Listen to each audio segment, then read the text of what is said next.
Estamos com a Fernanda Guimarães e também com o Orlando Neto, que nós iremos falar sobre o Dia Internacional contra a Homofobia, que é celebrado anualmente, agora em 17 de maio. Não é isso, Fernanda? Com certeza. O Dia Internacional. Boa noite. Quero desejar logo boa noite. Boa noite, Fernanda. Boa noite, Orlando. Né? O Orlando é coordenador da Comissão para as Políticas Públicas de Pessoas LGBT. Pronto. E a Fernanda é a secretária de Assistência Social. Bem, o Dia Internacional de Combate à Homofobia é celebrado nesta terça-feira 17. A data serve para marcar quando, em 1990, a população LGBTQIA+, deu um passo importante com o fim da classificação da homossexualidade como doença, né? Até então era tratado como doença, né, Fernanda? Sim. Segundo a Classificação Estatística Internacional de Doenças e Problemas Relacionados com a Saúde. Vamos trabalhar cada tópico, né, desse assunto. Sim. Então vamos trabalhar o primeiro. Até 1990 era tratado, Orlando e Fernanda, como doença. Sim. Né? E de lá para cá ocorreram muitos trabalhos né, muitas lutas para mostrar que não era. Não é isso mesmo, Fernanda? Sim. Boa noite a todos, boa noite, Augusto. Obrigada pelo convite. Tá bom. O 17 de maio, né, o Dia Internacional na luta contra a LGBTfobia. Porque aí a gente vai e abrange o público LGBT, a população LGBT de forma inclusiva, né? Então, como você falou, até em meados da década de 80, 90, a homossexualidade ela era tratada como doença, Sim. né? Então, veio a Organização Mundial de Saúde e retirou das doenças... Como era, me faltou a palavra, Augusto, mas era um distúrbio mental. Sim. Era como se fosse um distúrbio mental. Então, Isso. a Organização Mundial de Saúde, a OMS, retirou desse rol. Posteriormente, primeiro foi tirada a homossexualidade, depois foi retirada a transexualidade, anos depois, porque a transexualidade ela também era tratada como doença. Então... É uma luta constante, né, Orlando? Constante. Né? Para você, Orlando, que é o coordenador, né, que trabalha aí junto, está ligado ao grupo LGBTQIA+, como é que você está vendo essas conquistas que vêm acontecendo, como, por exemplo, essa daí, né? Quantos anos você tem, assim? 18 anos. 18 anos. Quer dizer, quando foi retirado em 1990, você ainda... 32 anos. Né, há 32 anos você ainda não era nascido. Mas você já nasceu num momento em que algo já havia avançado. Sim. Isso. É isso, Orlando? O que é que você tem? Fale aí pra gente. Bom, ser LGBT no atual cenário que a gente vive, né? Um país que ainda é o que mais mata LGBTs Isso. no mundo. Sim. E o cenário político também não ajuda muito, né? Com certeza. Falando na esfera federal. Uhum. Mas nós tentamos ser resistência no movimento. Ser resistência sempre está ali na luta. Isso, na luta, pelo respeito, pela igualdade, pela igualdade. a Eu equidade. costumo dizer, Augusto, que quando a gente fala de direitos de mulheres, direitos de negros, direitos de pessoas LGBTs, das comumente chamadas minorias, né, a gente precisa sempre estar reafirmando. Olha, eu tenho direito a isso, né? E parece que numa crise social, qualquer crise política, esses nossos direitos eles ficam em jogo. Então é uma luta constante, é uma luta diária, é uma luta cotidiana. Porque aqui, ó, o dia remete à luta contra o preconceito e a violência. Sim. E pela garantia dos direitos humanos e diversidade sexual. Como, por exemplo, no Distrito Federal, alguns serviços públicos e organizações da sociedade civil trabalham com o acolhimento de pessoas LGBTQIA+. No entanto, os crimes relacionados à orientação sexual das vítimas tiveram um aumento de 60,5% em Brasília no ano passado. Sim. Aqui em Jaguaruana, o que é que a Secretaria de Assistência Social tem feito? Como ela tem trabalhado para esse acolhimento, para trabalhar a questão de muitas pessoas que são transgêneros, não é isso? Isso. Que estão querendo passar por esse trabalho psicológico e tudo que tem que passar. Como é que está sendo trabalhado tudo isso aqui? Pronto, ano passado, né, em 2021, pela primeira vez, a Administração Pública de Jaguaruana foi criada a Comissão para Políticas Públicas LGBT, né? Foi a primeira do município e também a primeira da região, do Litoral Leste, do Vale de Jaguaribe. Então, foi uma iniciativa para a gente trazer a questão da inclusão social, da justiça social para essas pessoas. E a comissão, que hoje tem como coordenador o Nando, faz um trabalho, Augusto, de políticas públicas efetivas, né? O nosso principal objetivo é esse, é oferecer apoio, novas oportunidades a essas pessoas aqui em Jaguaruana. Atividades da comissão. Nós trabalhamos com retificação de nomes, né? Nome social. A gente faz essa interligação entre município e estado. Aí você vai para o cartório, também que foi um direito, né? Um direito conquistado e garantido a pessoas LGBTs agora. Há poucos anos, as pessoas trans conseguem ir até o cartório. Dependendo da situação de hipossuficiência financeira, você consegue isenção de todas as taxas cartorárias, tudo. Então, hoje você consegue no cartório fazer a retificação do nome de gênero. E aí a comissão faz essa interligação de retificação de nomes. Nós tivemos um projeto no CRAS muito bacana, o Aprenda-se, que foi desenvolvido juntamente com alunos da FVJ, da faculdade FVJ, do curso de Psicologia. E durante toda a semana nós tínhamos encontros diários entre esses estagiários e a população LGBT daqui de Jaguaruana, em que era oferecido um suporte psicológico, em que a gente falava sobre vida sexual, vida amorosa, todos os conflitos familiares, amorosos dessa pessoa. Então foi um projeto muito legal também. Fernanda, porque muitas vezes a gente vê, né, Orlando, que o apoio da família eu acho que é o principal. Sim. Por que eu digo o seguinte? Porque quando você tem o apoio da família, porque a rua, quando você chega na rua, realmente ainda há um preconceito.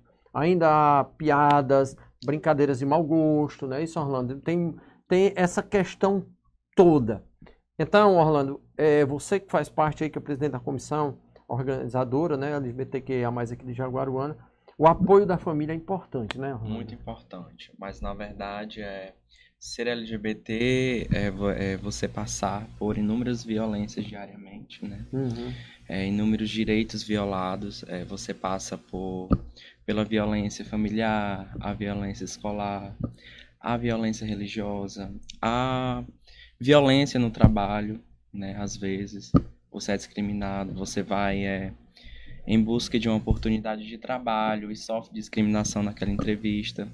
Então, são muitos percalços na sociedade atualmente que precisam ser reconfiguradas para que a comunidade LGBT se sinta mais acolhida. Porque, olha, e respeitada também, né? Isso. Pesquisas de organizações LGBTQIA+, estimam um número que em torno de 20 milhões de pessoas, cerca de 10% da população brasileira, se identificam como gays, lésbicas, bissexuais e transexuais. Então, nós estamos num momento que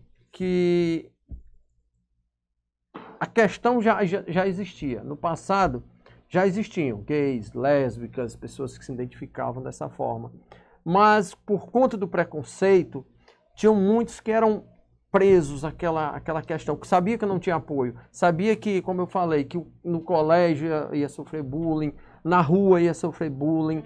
Muitas vezes, como você falou, na questão religiosa, e em hospitais, quando chegava no hospital não tinha um tratamento adequado, era tratado de forma diferente, né? Já começavam com... Mas isso tem mudado, não tem mudado um pouco? Assim, apesar de todo esse... Sim. Mas estão tentando mudar essa situação. A duras penas, né, Augusto? Duras penas. Como é que a gente vê que as questões acontecem normalmente? Uma questão que ela está no panorama social, ela se transforma numa questão política, porque através da política a gente transforma aquilo em políticas públicas eficientes e direcionadas àquela pessoa que está em situação de vulnerabilidade, né? Certo. Então, depois de tantas lutas, tantas injustiças, ainda hoje é muito injusto. são pessoas que vêm garantindo direitos. Hoje nós temos a cirurgia de redesignação sexual garantida pelo SUS, né? Que a feminina, se eu não me engano, foi autorizada pelo SUS em 2008, mas a masculina só foi em 2019. Nós temos a garantia de casamento, de união estável de pessoas do mesmo sexo. Nós temos a garantia de retificação de nome. Então, são direitos que estão sendo conquistados, mas que foram conquistados muito recentes. A gente puxa essas datas. Muito lento, e né? muito injusto também, né? Então, Isso. o que é que a gente precisa fazer muito? A comissão, né, Nando? Tem muita questão da informação. A gente vem informando, tentando capacitar essas pessoas. Nós tivemos uma capacitação ofertada pela coordenadoria LGBT daqui do município para capacitar todos os profissionais da rede pública para oferecer o devido atendimento, o devido respeito, o devido acolhimento à população LGBT do município, né? E aí a capacitação foi sobre direitos humanos da população LGBT. Essa questão. Também tem que ser trabalhado também essa questão da violência. Sim. Né? Como aqui, ao mesmo em que cresce a população LGBTQIA+, a violência contra essas pessoas também aumenta. Ao longo de 2021, pelo menos 300 pessoas perderam a vida para violência LGBT-fóbica no país, gerando um aumento de 8% em relação a 2020. Como mostra o relatório Mortes Violentas de LGBTI+, no Brasil, 2021, divulgado pelo Grupo Gay da Bahia, GGB. Ou seja... Inclusive, já existe o censo de 2021 e é preocupante por conta que esses dados, eles sempre vêm aumentando. Você falou, Orlando, que é essa questão do momento político que a gente tem vivido hoje no país, também, como você falou, na escala federal, tem causado também, tem causado isso, tem incentivado, né? Tem incentivado o preconceito fortemente contra os grupos LGBT. Como se tivesse legitimado o preconceito e a discriminação. Parece que algumas pessoas, devido a todo o que acontece no âmbito federal, politicamente, né, inclusive pelo representante do poder executivo, parece que as pessoas elas legitimaram o ódio, a discriminação, o preconceito. Então, é como se fosse mais ou menos assim, Augusto. Se ele é preconceituoso, eu também posso ser. Então, vem a legitimização do ódio, do preconceito, a naturalização. No caso, ele é referência, ele é uma referência. Claro, um chefe do Poder Executivo, chefe do Poder Executivo, como no governo do Estado, a Isolda Sela é a chefe, aqui em Jaguaruanos o Elias. Então, a opinião dessas pessoas podem gerar geram violência. Muitas vezes se fala de uma forma e a população, algumas pessoas transformam aquilo para de uma outra forma. O Brasil, né, lidera o ranking de países que mais matam LGBTQIA+, com a morte a cada 29 horas. Sim. E segundo o GGB, em 2021, os homossexuais masculinos voltaram a ocupar o primeiro lugar no ranking de assassino. Olha os índices. Homossexuais masculinos, 51% das mortes. Travestis e transexuais, 36,67% das mortes.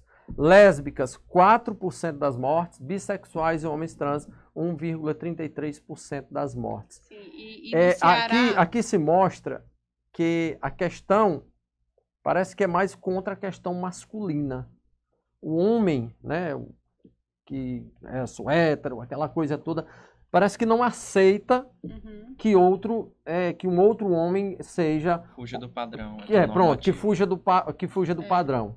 Né? Isso mostra muito bem pelos números aqui, né, que quando chega lésbicas, 4% das mortes. Certo? Enquanto homossexuais masculinos, 51%. Travestis e transexuais, 36,7%. No Ceará, em 2021, nós tivemos 824 vítimas de preconceito e discriminação LGBT, né? Então, o que é que preocupa, Augusto? Porque isso são casos, e a gente ainda trabalha com a subnotificação, que é quando os casos reais, eles não chegam às autoridades públicas. Então, a gente não transforma aqueles casos em dados oficiais. Nós temos a subnotificação. Então, esse número de 824 pessoas que foram vítimas, toda essa porcentagem que você passou aí, são casos, ainda existem os casos subnotificados, em que nós não temos a consciência de que eles aconteceram. Então, no caso né? aqui, ó, ainda teve, além dessas mortes, houve registro de um assassinato de Sim. pessoa não binária e um de heterossexual confundido, olha só, confundido com gay. Talvez porque ele seja, como é que pode, eu esqueci o nome agora, a Covid fez isso, eu esqueci de palavras, sabe? Simpatizante, né? Que simpatiza com a causa, muitas vezes pode ser tratado de forma diferente ou até mesmo, olha só, confundido com o gay, confundiram ele com o gay. Os dados da pesquisa se baseiam em notícias publicadas nos meios de comunicação. Olha só. Os dados se baseiam em notícias publicadas nos meios de comunicação que foram coletadas e analisadas pelo grupo. Então, existem aquelas que não foram para a imprensa. Sim. Então, as são subnotificadas, dados só oficiais, pra... né? Não se transformam em dados oficiais. E aí, Augusto, a gente sai de um cenário de pandemia, em que isso também, através de dados, a gente toma ciência de que o número de violência, ele aumentou muito. Por quê? Porque a vítima, ela passou muito mais tempo com o agressor. Nós tivemos a questão do isolamento social, tudo aquilo. Então, a vítima, ela conviveu mais com o agressor. E isso fez os números de violência em relação a mulheres, a pessoas LGBTs, aumentarem demais. Isso preocupa muita gente. Mas é o que a gente vem falando desde o início. É uma vida de luta. Às vezes a gente desmotiva um pouquinho, às vezes a gente desacredita, né, Nando? Isso. Mas é uma vida de luta, porque aos poucos os direitos eles vêm sendo garantidos, eles vêm sendo efetivados, né? Agora como é que está essa questão da violência contra, né, os gays, homossexuais, enfim? Quando eles sofrem essa violência, a quem procurar? A quem Jaguaruana? Você pode, a delegacia, claro, né? Você vai para um órgão oficial, você pode procurar, registrar um boletim de ocorrência. Hoje a LGBTfobia é um crime que é equiparado ao racismo. Também tem um canal de denúncias, Disque 100, né, Nando? Isso, direitos humanos. E tem algum outro canal? Não. Acho é que a são minha esses mente. dois, Augusto. Delegacia, você registra um Olha, boletim de ocorrência e Disque 100. Eu não sei se você já assistiu aquela série americana, Lei e Ordem, Unidade de Vítimas Especiais. Eu acho que eu continuo assistindo desde que ela começou, já tem muito tempo. E eu acho que o Brasil poderia ter, no caso, uma delegacia como essa, de Unidade de Vítimas Especiais, que não abordasse só a classe LGBT, mas que ela tratasse de vários assuntos, que tivesse um aumento forte.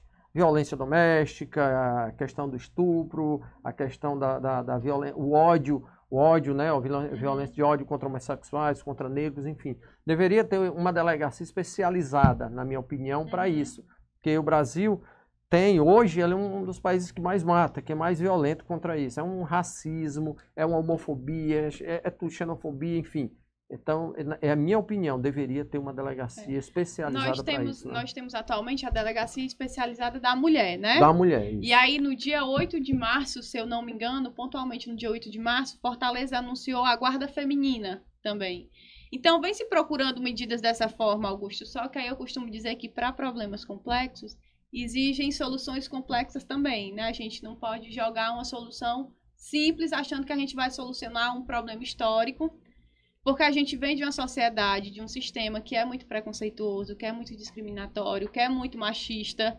Isso a gente vai desconstruindo através da informação, através da educação, através de políticas públicas eficientes, através de novas oportunidades para tornar pelo menos as coisas um pouco mais justas, né? Então é um caminho que é longo, é muito longo e que não é fácil, né, Nando? Não é. Não é fácil. Eu costumo dizer, se as pessoas aprenderem, começarem a tomar conta da própria vida e deixar a vida dos outros de mão, eu acho que elas serão muito mais felizes. As minhas escolhas pessoais não diz respeito a ninguém, não é? Com certeza. O que eu faço da minha vida pessoal, isso não diz respeito ao Nando, não diz respeito ao Augusto, diz respeito a mim, Fernanda. Sim, a cada um. São escolhas minhas, pessoais, como já está falando. Isso. E eu costumo dizer, ô Augusto, que se a gente tivesse a consciência e o discernimento da gente divergir o eu pessoal, o eu Fernanda, enquanto o eu coletivo, o eu sociedade, as coisas avançariam de uma maneira muito mais justa e muito mais rápida também. Porque eu diria, olha, isso aqui eu não acho legal, eu não aceito, mas eu reconheço que aquela pessoa tem direito. Então aqui acabou, eu fiz essa divergência. É o meu eu pessoal e o meu eu coletivo. Posso até não concordar, mas eu tenho que respeitar. Você precisa respeitar. Eu tenho que respeitar. Exatamente. É isso. Então, alguma coisa a mais que vocês queiram falar aqui, o espaço está aberto para esse dia, né? Dia, como a que falou, hoje, 17 de maio. 17. Né? 17 de maio. Dia Internacional contra a Homofobia. É celebrado todos os anos no 17 de maio. Pode ficar à vontade para as considerações finais aí de vocês do nosso debate aqui. Apenas agradecer, né, o espaço cedido. A gente sabe que falar sobre a temática gera muita repercussão.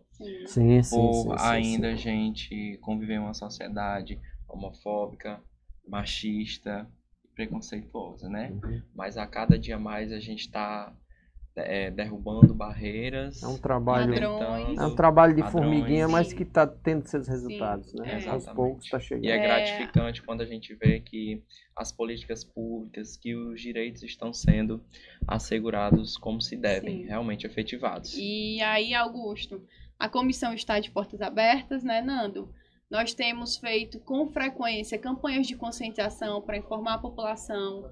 Nós também temos, até em respeito à lei estadual, porque ano passado foi sancionada uma lei de que órgãos públicos e ambientes comerciais precisam ter aquela plaquinha fixada de não discriminação. Então, é Sim. importante a gente reforçar isso aqui no município.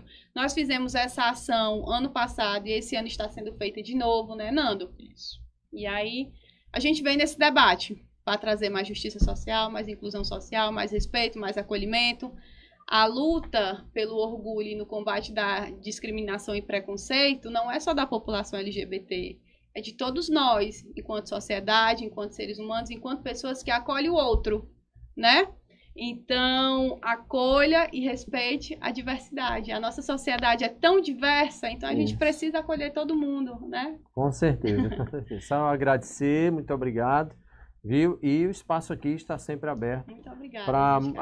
Vamos depois aparecer aqui para debater outros assuntos, Fernanda, né? Com certeza. Principalmente quando na semana passada as pessoas que são as organizadoras assim, do grupo dos autistas estiveram aqui, conversaram com a gente. Então, está sempre aberto para a gente trabalhar a questão social. Sim. A RVC, ela vem com esse objetivo, de buscar trabalhar essa questão social, né? Que é muito importante, de esclarecimento e buscar resolver, ajudar a resolver os problemas, tá bom? Com então, certeza. fica aberto aqui o espaço para qualquer assunto. Então, gente, muito obrigada, nós estivemos aqui conversando com a Fernanda Guimarães, ela que é a secretária de Assistência Social do município de Jaguaruana, e com o Orlando Neto, que é o presidente da comissão organizadora da grupo LGBTQIA+. Das políticas públicas LGBT. É grande, né? É grande. Então, gente, são exatamente 18 horas, cara, eu ainda estou lembrando do meio-dia, quando o programa é meio-dia. 18 horas e 45 minutos na cidade de Jaguaruana. Daqui a pouquinho a gente volta com muito mais informações. Até já.